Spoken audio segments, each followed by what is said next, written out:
할렐루야. 우리 양옆으로 고백합시다. 예수님 안에 좋은 일이 있습니다. 예수님 안에서 좋은 일이 있습니다. 아멘. 예수님 안에서 좋은 일이 있는 줄 믿습니다. 예수님 모시고 믿음으로 나갈 때 주께서 주의 백성들을 선하고 복된 길로 인도하시는 겁니다. 옛날 어느 마을에 가난하게 살지만 성실하고 정직한 청년이 살고 있었습니다. 그런데 어느 날 이 청년이 시장에서 떡을 사 먹다가 떡 속에 금화가 있는 것을 발견했습니다. 그래서 이 청년이 그 떡집에 찾아갔습니다. 주인 어른님, 내가 떡을 먹다가 떡 속에 금화가 있는 것을 발견했습니다. 아마 주인님이 일하시다가 어떻게 금화가 떡 속에 들어간 것 같아서 가지고 왔습니다 하고 말했습니다. 그랬더니 주인 양반이 아니다고, 나 그런 적 없다고, 당신이 가져라고 하면서 하니까, 아니 내가 떡을 먹다가 분명 떡 속에서 이 금화를 발견했다고, 그러니 주인님 모르는 가운데 아마 이게 떡 속에 들어간 것 같으니 주인님이 받으시라고 그런 겁니다. 우겨대니까 이 주인 할아버지가 빙그레 웃으시며 이야기합니다. 젊은이, 그 금화는 젊은이가 가져가게. 그러시면서 할아버지가 자초지종을 이야기합니다. 자네도 알다시피 나는 무자식이네, 나이도 들었네. 그래서 이 떡집도 누구에겐가 물려주고 내가 가진 재산도 누구에겐가 물려줘야겠는데 물려줄 사람이 없어 고민하는 끝에 이렇게 몇 개월 전부터 떡 속에다가 금화를 넣는데 어느 누구도 가져온 사람을 못 보고 오늘 젊은이가 이렇게 가지고 왔다네. 그러니 젊은이의 이 성실함과 믿음직함이 내 재산과 이 떡집을 물려둬도 될 것 같아서 젊은이에게 이렇게 모든 것을 주겠네 하고 이야기했다는 이야기가 있습니다. 여러분, 우리가 믿음 생활하는 것도 우리의 믿음이 작지만 이 작은 믿음으로 하나님 앞에 성실하게 살아나가면 주님께서 우리의 믿음에 은혜를 내려 주실 줄 믿습니다. 성경에서는 겨자씨만한 믿음을 가지고 있다면 이 산을 명하여 저리 옮겨질지라 한다 할지라도 된다고 그랬습니다. 우리가 하나님 앞에 바른 믿음을 가지고 살아간다면 주님께서는 우리의 믿음을 보시고 복을 내리실 줄 믿습니다. 오늘 잠언서는 지혜의 왕이 되는 솔로몬이 기록한 책입니다. 잠언의 주제를 보면 하나님과 인간에 대해서 이야기를 하고 지혜에 대해서 이야기하고 어리석음과 게으름과 벗과 이웃에 대해서, 말과 친구의 혀에 대해서, 가족과 생명과 죽음에 대해서 잠언서에서는 이야기를 하고 있습니다. 그런데 오늘 본문의 내용에 보면 아이들아 하면서 시작을 하고 있습니다. 아마 솔로몬이 그 아들 르호보암에게 이야기를 하는 내용 같습니다. 그러나 오늘 이 잠언을 읽는 우리들은 하나님께서 우리에게 하신 말씀으로 듣고 저와 여러분들이 이 말씀을 받아야 할 줄 믿습니다. 1절은 우리에게 하나님의 법, 즉 하나님의 말씀을 잊어버리지 말고 마음으로 그 명령을 지키고 순종하라고 말씀합니다. 그러면은 장수하고 하나님의 평강의 복이 우리에게 넘치게 될 것이라고 말씀하고 있습니다.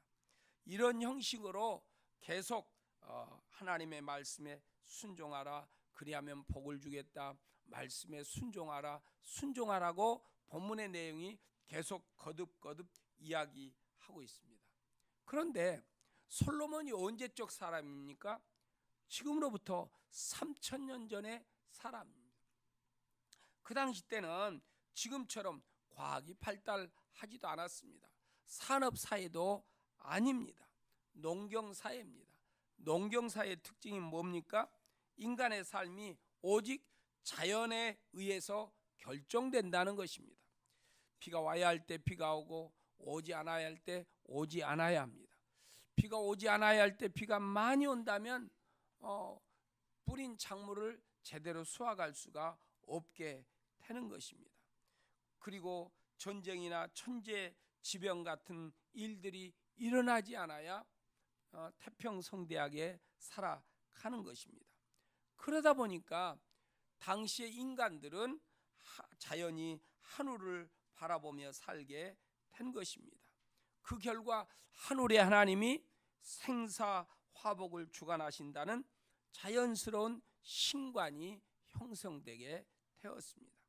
그런 사람들에게 하나님의 말씀을 지켜야만 축복을 받는다라고 가르치는 것은 지당한 말씀입니다.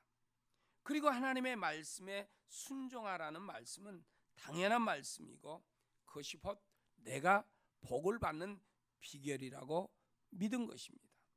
그런데 지금 우리가 살고 있는 시대는 어떤 시대입니까? 농사를 짓는 일도 모두 기계가 다 합니다. 농약을 뿌리는 것도 기계가 다 해결하고 있습니다. 웬만큼 비가 오지 않아도 댐에 저장된 물을 사용하여서 농사를 잘 지을 수가 있습니다. 워낙 과학이 발달해서 옛날에 5월달 돼야 딸기 먹는데 지금은 한겨울에도 옛날 왕이 먹지 못한 과일들을 우리가 먹으면서 살고 있습니다. 그러니 솔로몬 시대에 하나님의 말씀을 지당한 말씀으로 여겼지만 지금은 너무 어렵다 하는 것입니다. 당장 수단과 방법을 가리지 않고 경쟁자들이 날뛰는 세상에서 하나님의 말씀대로 사업을 하고 하나님의 말씀대로 직장 생활한다? 이것은 고문과 같은 이야기인 것입니다. 그런데 성경은 하나님의 백성들인 저와 여러분들에게 이 고문과 같은 말씀을 던져주면서 세상 생활에서도 직장 생활에서도 사업상에서도 이 하나님의 백성들은 하나님의 말씀을 따라 살아야 한다고 말씀하고 있는 것입니다. 여러분, 세상은 참 많이 변했습니다. 그러나 변하지 않는 거 있습니다. 아침에 해가 뜨면 저녁에 서산으로 해가 기운다는 것은 천지창조 때부터 지금까지 일어나는 일입니다. 사계절 때가 되면 계절의 변화가 온다는 것, 그것도 창조 때부터 지금까지 그대로 이어온 일인 것입니다. 태초에 하나님께서 정하신 법칙에 따라 자연세계가 움직이고 있다는 것입니다. 그리고 인간의 생존은 하나님께서 정하신 질서와 법칙을 거슬려서는 생존이 불가능하다는 사실이죠. 그러므로 하나님의 말씀을 마음으로 지키고 그 말씀을 따라 순종하며 살아가는 것, 이것이 인간 생존의 가장 중요한 법칙이고 삶이라는 것을 우리 크리스찬들은 여겨야 한다는 것입니다. 그렇다면 하나님께서는 무엇 때문에 우리에게 하나님의 이 명령을 마음으로 지키고 순종하라고 할까요? 오늘 본문의 말씀에 보니까 1절에서 이렇게 말합니다. 내 계명을 너희 마음에 간직하여라. 하나님의 말씀 우리의 마음에 간직하래요. 3절에 보면 그 말씀을 목에 걸고 다니고 너희 마음속 깊이 새겨두라고 말씀하고 있습니다. 5절에 보면 주님을 의뢰하고 너의 명철을 의지하지 말아라고 말합니다. 6절에 보면 모든 일에서 주님을 인정하라고 합니다. 7절에 주님을 경외하고 악을 멀리하라. 9절에 모든 첫 열매로 주님을 공경하라고 합니다. 이 말씀은 다 하나님의 명령을 마음으로 지키고 순종하라는 말씀입니다. 왜 하나님이 우리에게 이렇게 하나님의 말씀을 마음에 새겨서 그 말씀을 따라 지켜 행하라고 하시는가? 그것은 하나님이 우리에게 복을 주시기 위함입니다. 2절 말씀에 보면은 하나님의 말씀을 마음에 간직하고 살면 2절에 너를 장수하게 하고 해가 갈수록 더욱 평안을 누리게 할 것이다 라고 말씀하고 있습니다. 4절에 보면은 내가 은혜를 입고 귀중히 여김을 받게 될 것이라고 말합니다. 6절에 보면 주님께서 내가 가는 길을 곱게 하실 것이다. 8절에 보면 너의 몸에 보약이 되고 상처가 낫고 아픔이 사라질 것이다. 10절에 보면 너의 창고가 가득 차고 너의 포도주 통에 해포도주가 넘칠 것이라고 말합니다. 결국 하나님께서 우리로 하여금 하나님의 말씀을 마음에 새겨서 지키고 그 말씀을 순종하라는 것은 이 세상을 사는 동안 하나님의 백성들이 말씀을 따라 살아가면 세상의 행복을 누리며 살도록 하신다고 하나님이 약속한 것입니다. 여러분, 하나님께 복을 받는 것은 우리가 하나님의 말씀을 마음으로 지키고 행동할 때, 순종할 때 하나님께서 우리에게 복을 주시는 줄 믿습니다. 그래서 저와 여러분들은 하나님의 말씀을 마음에 새기고 그 말씀을 우리가 지켜 행하도록 한다는 것입니다. 그런데 문제는 그게 잘 안 된다는 것이죠. 우리는 예배 드리면서 말씀을 아멘으로 받습니다. 나에게 딱 좋은 말씀이다. 내게 하신 말씀이다. 그래서 교회 안에서는 그 말씀을 가지고 나가는데 공동체 생활, 교회 밖에서는 이 하나님의 말씀과 상관없이 그냥 나 혼자 세상 사람과 살아간다는 거지요. 그러면 하나님은 우리에게 말씀을 주셔서 그 말씀을 지키고 순종하고 살아라고 하는데 우리는 세상에 나가서는 그냥 세상 환경에 따라 살아버리게 된다는 거죠.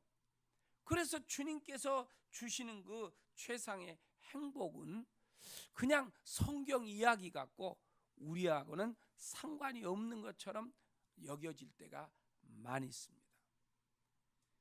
그렇다면 왜 하나님께서는 우리가 하나님의 말씀을 마음으로 지키고 순종할 때만 복을 주실까요?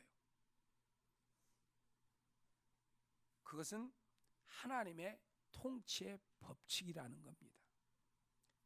여러분, 한 나라의 백성도 나라의 법을 지키며 살 때 나라의 혜택을 보는 거예요. 그러나 나라의 법을 어기면 불이익을 받게 되지 않습니까? 우리가 하늘나라 백성입니다. 하나님의 자녀들입니다. 주님께서 우리에게 이렇게 살라고 말씀을 주셨기에 우리는 그 말씀을 가지고 살아가야 하는 것입니다. 그래서 시편 47편 2절 말씀에 성경은 이렇게 말합니다. 같이 한번 읽겠습니다. 주님은 두려워할 지존자이시며 온 땅을 다스리시 크고도 큰 왕이시다. 우리 주님은 온 땅을 다스리시는 분이에요. 큰 왕이시라고 성경은 말씀합니다. 온 땅을 다스리시니까 그 다스림을 받는 저와 여러분들은 교회에서만이 아니라 일터에서도 직장에서도 세상 사람들을 만나는 자리에서도 주님의 다스림을 받아야 해요. 그러나 세상에 예수님 믿지 않은 사람들은 주님의 다스림과 상관없이 살아간다는 거죠. 47편 7절에 보니까 하나님은 온 땅이 왕이시라 그랬어요. 그래서 정성을 다하여 찬양하여라고 말합니다. 온 땅이 왕이니까 우리는 그분을 인정하고 그분을 섬기기에 그분을 높이고 그분을 자랑하고 그분께 존귀와 영광을 돌리며 살아가야 하는 거죠. 그 믿음이 무슨 믿음이에요? 세상 속에서, 직장 속에서, 또 사업장 안에서 하나님께서 우리에게 주신 그 말씀을 가지고 믿음의 삶을 살아가는 삶이 되도록 해야 한다 하는 것입니다. 여러분, 우리의 왕 되신 하나님은 이 땅의 통치자와는 비교 불가하는 것입니다. 통치자들은 몇 년의 기간이 지나면 끝나는 거예요. 그러나 우리 하나님은 영원하신 하나님이신 줄 믿습니다. 그리고 그 태초부터 지금까지 그의 권세와 그의 능력과 그의 힘으로 모든 만물을 다스리고 계시는 것입니다. 그래서 우리는 그 하나님의 통치 속에 살아가야 하는 겁니다.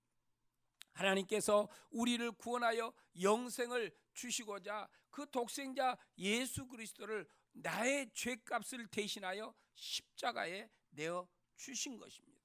그리고 그 하나님은 불꽃 같은 눈동자로 졸지도 않고 주무시지도 않으면서 그의 백성들인 우리들을 주시하고 계시는 줄 믿습니다. 무엇보다도 우리가 하나님의 말씀을 마음으로 지키고 순종하면 하나님께서는 우리의 인생길을 평생 지도해 주시겠다고 말씀하고 계십니다. 그래서 우리가 하나님의 말씀의 지도를 받고 하나님의 인도를 따른다면 주님이 주시는 은혜와 복을 누리게 될 줄 믿습니다. 그렇다면 우리가 어떻게 하나님의 말씀에 순종하여 살 수 있을까요? 그것은 첫째로 하나님의 법을 잊어버리지 말고 마음에 새기라는 것입니다.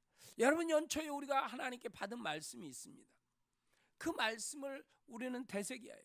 지난 한 주 큐티하면서 은혜 받은 말씀이 있습니다. 그 말씀을 가지고 우리는 살아나가야 하는 거예요. 그래서 1절의 말씀에서 말합니다. 아이들아, 내 가르침을 잊지 말고 내 계명을 네 마음에 간직하라. 하나님이 우리에게 가르쳐 주시는 걸 잊지 말라는 거예요. 주님께서 우리에게 말씀하시는 하나님의 말씀 계명을 마음에 간직하고 살라고 말합니다. 3절에서 말합니다. 인자와 진리를 저버리지 말라. 하나님의 변함없는 사랑, 주님께서 우리에게 주신 그 말씀을 저버리지 말고 그것에 목에 걸고 다니라는 것입니다. 너희 마음속 깊이 새겨두라는 것입니다. 여러분, 사람들이 십자가 목걸이에 하고 다니는 건 뭐예요? 나 예수 믿는 사람이다, 이거 아닙니까? 북한에 내려온 사람들 보니까 김일성, 김정일 배지를 이렇게 달고 있는 모습을 보았습니다. 우리는 그 백성이라는 거예요. 우리는 그분을 이렇게 섬기고 숭배하는 자라는 표시인 것입니다. 여러분, 우리가 하나님의 말씀을 우리의 마음에 새겼다는 것은 나는 하나님의 백성이다, 나는 하나님의 백성, 나는 하나님을 섬기는 자라는 표시인 것입니다. 그래서 저와 여러분들은 하나님의 말씀을 읽고 묵상하고 그리고 그 말씀을 암송하고 그 말씀을 따라가는 우리의 신앙이 되도록 해야 할 줄 믿습니다. 이것은 바로 훈련인 것입니다. 여러분, 동계 올림픽에 나가서 뛰고 있는 선수들 보십시오. 그들이 돈 주고서 내가 한번 뛰겠습니다 하고 수억 원의 돈을 내놓고 나온 사람 없습니다. 여기에 나오기까지 수없이 연습하고 훈련하고 연습하고 또 훈련해서 그리고 나온 거예요. 여러분, 우리가 천국 가는데 그냥 예배만 드림으로 천국 가려고 하시지 말고 이 땅에서 하나님의 말씀을 가지고 믿음으로 살게 훈련해야 하는 것입니다. 여러분, 우리가 직장에서 하나님의 말씀대로 산다는 것 도저히 안 되는 일입니다. 그렇지만 우리가 기도하면서 그 말씀을 따라 살려고 하나님을 의지하고 주님 도와달라고 간구하면서 믿음으로 나가면 우리가 직장 안에서도 말씀대로 살아가는데 우리가 생각하는 것보다 놀라운 역사가 일어나도록 하나님이 도와주실 줄 믿습니다. 예수 믿는 우리의 마음 가운데 성령 하나님이 함께 계신다 그랬어요. 그 하나님이 우리가 말씀에 순종하고 움직일 때 능력으로 역사하시는 거예요. 그런데 우리가 하나님의 말씀에 상관없이 살아가면 예배는 드리고 크리스찬이기는 하지만 실제 삶의 현장에서는 하나님의 역사와 능력을 경험하지 못한다는 것이지요. 하늘의 그 놀라운 평화를 우리가 맛볼 수 없게 된다는 것입니다. 그래서 저와 여러분들이 하나님의 말씀을 따라 나가는 훈련을 해야 해요. 여러분 몸이 이렇게 뼈가 부러져 가지고 한 40일 동안 기부스에다가 푸는 사람이 이 손을 바로 움직일 수 있습니까? 불편해서 잘 안 움직여져. 한 40일 고정해 놨는데 이 40일 고정했다고 이 손이 잘 안 움직여져. 그래서 재활원 가서 이 재활 받잖아요. 그래서 회복되면 다시 움직이지 않아요. 여러분 우리는 죄 가운데 태어났어요. 죄 짓는 것은 가르쳐 주지 않아도 잘해. 아이들은 욕 가르쳐 주지 않아도 얼마나 욕 잘하는지 몰라요. 인간의 죄성이야. 그리고 좋은 말, 선한 말, 축복의 말은 아무리 가르쳐도 안 돼 잘. 왜 그렇습니까? 우리의 옛사람은 죄 가운데 태어나서 죄 짓는 것은 아주 자연스럽게 돼. 그러나 하나님의 백성으로 선하게 사는 일은 잘 안 된다는 것이지요. 그래서 주님께서 하나님의 말씀을 마음 가운데 새겨놓고 그 말씀을 가지고 살아나가라. 그래서 성경은 예수 믿는 우리에게 뭐라고 말해요? 좁은 길을 가라는 거예요. 좁은 길. 좁은 길은 뭐예요? 어렵고 힘들고 불편한 길이에요. 그러나 거기에 생명이 있어요. 그 안에 보화가 있다는 겁니다. 그 안에서 하나님을 만나게 된다는 거예요. 여러분 그래서 예수 믿는 거 불편해요. 믿음으로 산다는 거 불편해요. 우리가 훈련이 되어서 저와 여러분들이 하나님의 사람으로 체질화가 되면 그때 우리의 삶은 자유를 누리는 놀라운 그 영광의 삶을 사는 거예요. 그래서 젊은 분들은 젊을 때 신앙의 훈련을 잘해야 해요. 젊을 때 하나님의 말씀대로 살아나가요. 여러분 직장에서 하나님의 말씀대로 산다? 안 되잖아요. 안 되잖아요. 누가 5리 가자는데 10리까지 가준다? 몸이 지금 쭉 처져갖고 피곤해갖고 힘들어 있는데 안 되는 거예요. 그래서 기도하라고 하나님 우리에게 말씀한 거예요. 너희들이 내게 부르짖으라 말씀한 거예요. 힘들고 어렵지만 주님께 기도하여서 하나님 말씀에 순종하고 나아갈 때 우리 안에 거하시는 성령이 천지 만물을 지으신 그 능력으로 우리 가운데 역사하여 주실 줄 믿습니다. 그게 바로 하나님의 자녀된 권세인 거예요. 그래서 우리가 예배당 안에서만 하나님의 말씀을 지키고 살아가는 것이 아니라 세상에 나가서도 하나님의 말씀대로 살려고 힘을 쓰고 애를 쓰고 기도하고 믿음으로 움직여 나가자는 것입니다. 그래서 우리가 하나님의 말씀에 순종하며 살려면 하나님의 말씀 마음에 새기고 그 말씀을 따라가려고 하는 것입니다. 둘째는 5절 7절을 보니까 교만하지 말고 범사에 하나님이 다스린다는 것, 통치자라는 것, 왕이시라는 것을 인정하며 살라는 거예요. 그래서 5절에 보면 뭐라고 그래요? 내 명철을 의지하지 말라고 말합니다. 6절에는 모든 일에서 주님을 인정하라는 것입니다. 7절에는 스스로 지혜롭다고 여기지 말라는 것입니다. 네 명철을 의지하지 말고 모든 일에서 주님을 인정하고 시인하고 주님을 따르라는 겁니다. 스스로 지혜롭다고 여기지 말라는 겁니다. 우리 지금 엄마 품에서 자라는 자식들 어릴 때는 다 엄마 말 아빠 말 잘 듣고 자라요. 근데 커지면 나도 컸다고 말을 안 들어. 그래서 엄마들은 항상 어릴 때 말 잘 들었던 그때만을 생각하고 우리 자식은 말 잘 듣는 걸로 여겨요. 아니에요. 지난주일에 사무실에 어떤 학생이 전화를 받아. 엄마한테 전화 받고 하더니 뭐라고 하니 지금 저 전화 내용이 뭐야? 그랬더니 물어봤더니 그래. 저희가 엄마한테 말하기를 엄마 나 고등학교 졸업했어요. 이제 나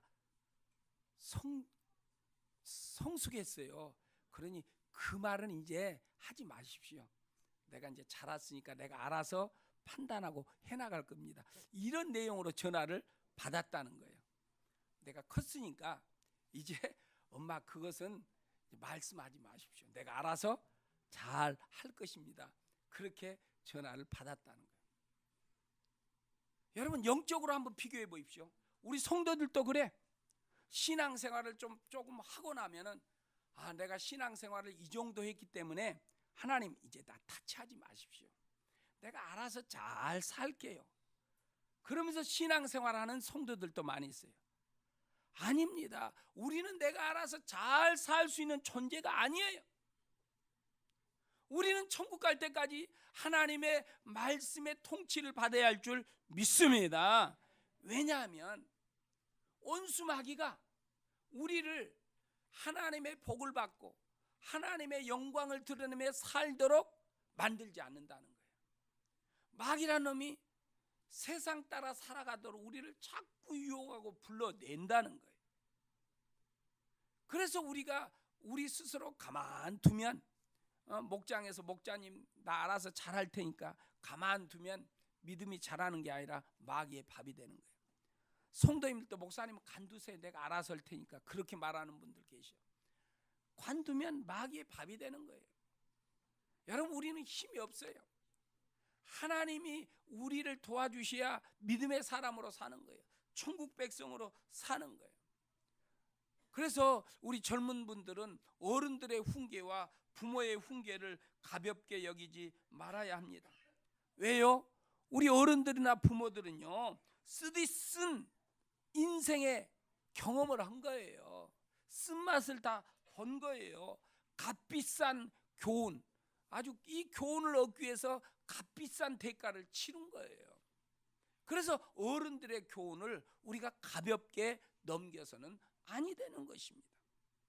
하물며 전지전능하신 하나님의 말씀을 우습게 여기고 자기 생각이 최고라고 생각한다면 이것은 교만한 생각인 것입니다. 그러므로 우리는 항상 겸손한 마음으로 하나님이 왕 되심을 인정해야 할 줄 믿습니다. 그럼 우리는 어떤 상황에서도 하나님의 말씀을 순종하고 복된 인생으로 살아갈 수 있는 것입니다. 세 번째는 재물을 의지하지 말래요. 그래야 하나님의 말씀에 순종할 수 있어요. 예수님께서 제자들에게 이렇게 말씀해요. 야, 두 주인을 섬길 수 없다. 그 두 주인 중에 하나가 뭔가요? 재물이라는 거예요. 여러분 우리도 예수님 믿고 있는데 하나님과 함께 재물을 하나님과 같은 자리에 올려놓고 사는 사람들이 있어요. 여러분 재물은 섬김의 대상이 아닌 거예요. 주님께서 우리에게 주셨고 우리가 주신 그 재물을 하나님의 의도에 따라 잘 사용하고 그리고 기도하고 믿음으로 나가면 하나님께서 필요한 재물들을 계속 부어주실 줄 믿습니다. 그래서 축복은 하나님의 말씀을 마음으로 지키고 순종하며 나아갈 때 하나님의 복이 우리에게 임하게 될 줄 믿습니다. 성경에 보면 축복이라는 이 히브리어 언어의 뜻은 뭔거니 하나님께서 함께 하신다라는 뜻이 있는 거예요. 행복이라는 헬라어 뜻은요 하나님과 함께 산다라는 뜻이에요. 은혜라는 이 언어의 뜻은 하나님이 우리와 함께 하신다 그랬어요. 그러니까 복이나 은혜나 행복은 같은 동의어입니다. 그러니까 복된 삶은 뭐예요? 하나님과 함께 사는 것이 복된 삶이에요. 여러분 우리가 하나님과 함께 살아가는 지혜로운 성도님들이 되시기를 축원합니다. 하나님과 함께 사는 것이 축복이에요. 왜요? 하나님 안에 모든 보화가 다 있다 그랬어요. 하나님 안에 모든 것이 다 있는 것입니다. 그래서 우리가 하나님과 함께 살아가는 우리 아름다운 교회 성도님들이 되기를 축원합니다. 오늘 본문 내용의 말씀에 보면 솔로몬은 지금 자신이 살았던 삶의 경험을 근거로 해서 한 이야기입니다. 솔로몬이 겸손히 하나님의 말씀에 순종했던 초기의 생활은 어떤 생활이었나? 열왕기상 4장에 보면 이렇게 기록합니다. 4장 26절에 솔로몬은 전차를 끄는 말을 두는 마구간이 4만 칸, 군마만 2,000匹를 가지고 있었대요. 이때가 솔로몬이 하나님의 말씀대로 순종하며 하나님을 왕으로 모시고 살았던 때예요. 29절에 보면 하나님께서는 솔로몬에게 지혜와 총명과 넓은 마음을 바닷가의 모래알처럼 한없이 많이 주셨대요. 지혜가 한이 없었어요. 솔로몬은. 32절에 보면 그는 3,000가지의 잠언을 말하였고 1,005편의 노래를 지었다고 말하고 있습니다. 뿐만 아니라 이 솔로몬의 지혜를 보고 배우기 위해서 스바 왕이 마차에 금은 보화를 가득 싣고 찾아왔다 그랬어요. 그래서 예루살렘에는 그 많은, 그 당시 때는 금보다 은을 더 귀하게 여기는 이 은이 얼마나 흔했는지 돌처럼 많았다고 성경에 기록하고 있습니다. 백향목을 평지에 뽕나무같이 많은 백향목들로 이렇게 성전을 짓고 주변이 그렇게 흔하게 있었다는 거죠.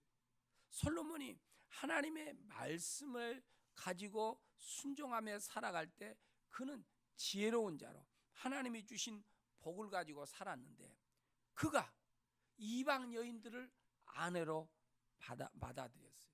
그리고 이방 여인들이 가지고 온 우상을 숭배하기 시작했어요. 그리고 솔로몬이 죄에 빠졌어요. 그러니까 하나님이 솔로몬 시대 때 이스라엘이 남북으로 두 동강 난 겁니다. 북쪽 이스라엘과 남쪽 유다로 이스라엘이 두 동강이 났어요. 그 이후에 이스라엘은 많은 어려움을 당하고 끝내 아수리의 포로로 되고 바벨론의 포로가 되어서 이스라엘이 심한 어려움 속에 살게 되었던 이야기를 우리는 성경을 통해서 잘 알고 있습니다. 여러분, 오늘 우리의 문제가 뭡니까?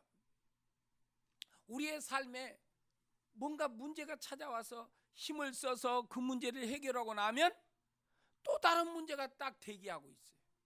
이건 천국 갈 때까지 계속 되는 거예요. 그러면 목사님, 우리는 그러면 그 문제에 그냥 뒤덮여서 살란 말입니까? 아닙니다. 우리가 오늘 말씀대로 살아가면 하나님은 우리에게 찾아오는 그 문제들을 오히려 그 문제를 누리고 그 문제로 인해서 즐기며 살아가는 인생이 되도록 하나님이 우리의 삶을 바꾸어 주신다는 거예요. 수많은 인생들이 찾아오는 문제에 짓눌려 염려와 근심과 한숨을 쉬는데, 우리는 그러한 문제들이 오는데도 오히려 감사하고 기뻐하고 주님께서는 그 모든 것을 선하게 복되게 만드시는 하나님인 것을 믿고 나가면서 우리의 모든 환경을 누리며 살아가는 주의 백성으로 살게 될 줄 믿습니다. 이것이 바로 예수 믿는 하나님의 백성들에게 주어진 특권이라는 거예요. 그래서 저와 여러분들이 오늘 말씀에 복을 받는 비결이 뭐냐? 하나님의 말씀을 마음에 새기고 지키고 행하여서 주의 사람으로 살아가자 한다는 것이죠. 그러면 하나님이 그 사람과 함께 하시고 하나님과 함께 살아가는 인생은 복된 인생을 살아가게 되는 것입니다. 여러분, 복은 하나님의 말씀을 마음으로 지키고 순종하며 누릴 때인 줄 믿습니다. 남아프리카의 어느 인쇄업자가 미국의 시카고 유명한 회사로부터 인쇄기 한 대를 수입했답니다. 그런데 인쇄기 한 대를 수입해서 이 돌리다 보니까 그냥 고장 난 거예요. 그래서 팩스를 보냈어요. 빨리 인쇄기가 고장 났으니 사람을, 기술자를 보내달라. 그래서 시카고에서는 기술자를 보내줬대요. 이 회사에서 보니까 아니 생판 젊은이가 와서 무슨 인쇄기를 고친다고. 그래 회사에 다시 전문을 보내서 아니 이 비싼 이 인쇄기를 젊은 친구가 뭘 수리한다고 젊은 친구를 보냈어요. 기능공을 좀 보내주세요. 그랬더니 회사에서 다시 답신이 왔어요. 그 젊은 사람이 그 회사를 그 기계를 디자인하고 만든 사람입니다. 그 사람이 다 해결할 것입니다. 답이 왔다는 거예요. 여러분, 우리의 인생에 살고 죽는 것은 다 하나님의 손에 있는 줄 믿습니다. 모든 만물은 하나님의 손 안에서 그 섭리 가운데 운행되고 있는 거예요. 그리고 하나님의 말씀은 이 땅에 내려진 말씀은 그 내려진 말씀대로 다 이루어지고 있는 거예요. 오늘 저와 여러분들은 하나님을 섬기는 주의 백성들입니다. 하나님은 우리에게 성령님을 보내주셨어요. 그래서 우리가 하나님의 말씀을 따라 지켜 행하면 그 성령님은 우리에게 힘과 능력으로 도와주시고 동행하여서 세상을 이기고 문제를 이기며 하나님이 주신 은혜 속에 복된 자로 살도록 인도하여 주실 줄 믿습니다. 그러므로 복을 받는 비결은 주님의 말씀을 내 마음에 새기고 그 말씀을 지켜 순종하여 나가는 저와 여러분들이 되는 삶이 되기를 원합니다. 기도하겠습니다. 말씀을 생각하면서 함께